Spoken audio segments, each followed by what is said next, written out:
Another day, another Feltie design. Into Stitch Artist we go. This artwork is of my own creation. First thing I like to do when I'm setting up my Feltie design, I like to get the outlines for the Feltie done first. Still a circle out of the library, shrink it down to 2 inches. I'm gonna work within a 2-inch field. And now I just need to make sure that I adjust my artwork. Here's my thoughts, okay? I'm not going to blow it up all the way because I'm going to make the text larger. So I'm gonna account for that. So I'm just gonna get the heart in the way that I want it, okay? And then I'm going to dim it down and lock it in place. First step is what? Placement stitch, always. I'm also going to create the finishing stitches, which is going to be the end. All right, so first and last stitches done.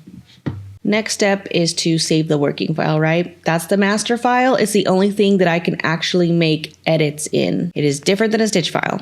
All right, now everything is set up. I'm going to start in the middle with the heart. And I've already changed my mind. I don't really want to keep the band-aid. I've changed my mind from my original artwork design. I'm also going to think about how this is going to look in terms of layers. And I like to start with whatever is in the background and then moving myself to the front perspectively. And for this, there will be decisions made. Like I will have to decide whether or not I want these like ventricles and the veins to be in the front or in the back. Like that's just going to be design choice, right? Designer's choice. Give it a color and give it a job. So I've definitely decided that I want to then layer all of the stuff on top of it. But first I'm deciding I'm going to do black because of the fact that I want to see these. I want to see these like little veins, right?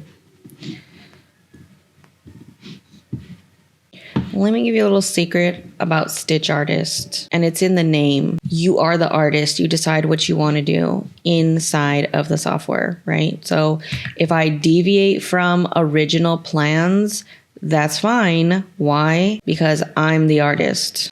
I will be making it all about me because I'm deciding how this is going to go. And it's my artwork, right? So I'll do as I please. Give it a save so our work is not in vain. At this point, since I'm already utilizing the color black, I'm going to segue directly into the text. Now I'm going to go in an arch. So you make my heart, and I'm going to go spelling backwards, beat, skip, heart, like spelling them all backwards. So T-A-E-B, you get the idea. All right, I'm going to make a circle movement. When I don't grab an O or a circle, just know 4 whole nodes will get you a circle. That's all you need. Less is more. So here it is. All right, so there we go. We already did You Make My Heart all in real time. Now let's go ahead and see how long it takes us to do the bottom text. I'm starting at 10:19. So let's just see. I'm curious. I don't really know how long this is going to take me, but we're about to find out.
All right, took me 2 minutes to do all of that. Now I'm gonna give it a quick save. I'm gonna play with the text right away. Let's group it up, and I'm gonna expand this and make it bigger. Now I'm gonna ungroup and just individually work with these letters. And similar to like if I was doing something in a Word, I'm just going to manipulate them and move them where I want. And now let's work on the skip a beat. Saving our changes, and now let's bring that background back. And now I'm going to work on creating these, and I will be utilizing the columns tool. Columns tools are available in Stitch Artist level 2. So when you upgrade to level 2, it also opens up a new drawing function. And drawing with columns is literally to draw satin columns. So that's its purpose.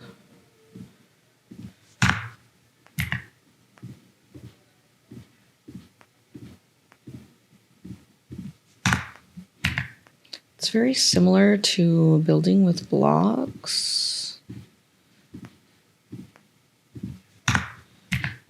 Gonna round out these edges here.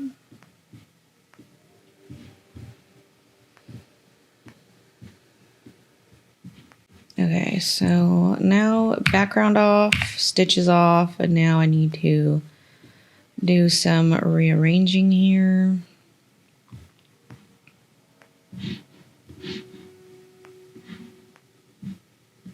Make sure everything segues into each other.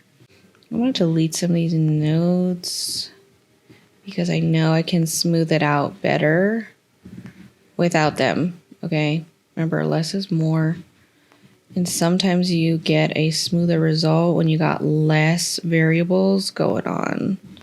So this is going to smooth this out for me. Everything back on, including the background. Now that should be all set. Save, because we made a lot of changes. And now I decide how many hearts I want to keep in. Do I want to keep any hearts? And then what color I would want for them to be.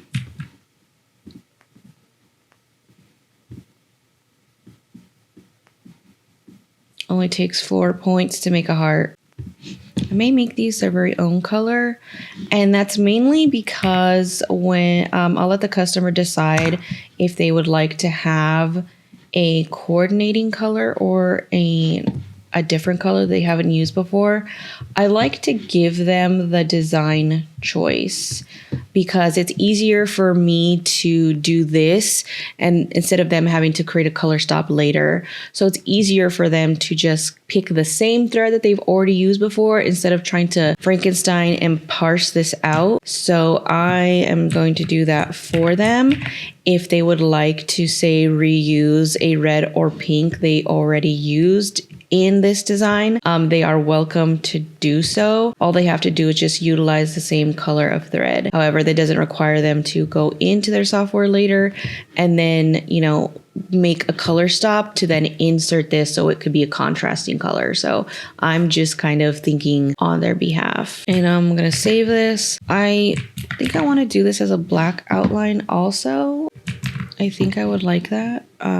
So I'm going to do that. Just kind of a last minute decision. So I just inserted it where I wanted it to be. I am going to make sure though that I edit it because I don't need all of these extras. I don't need all this.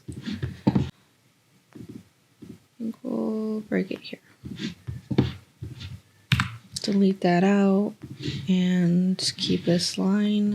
That looks better. I am also going to adjust this for compensation purposes. So turning my background off, I need to make adjustments because, fun fact, your fill will not line up with your outline in the direction of your stitch angle if you don't make adjustments for that. they will not line up. Your bean and line stitching will always fall true.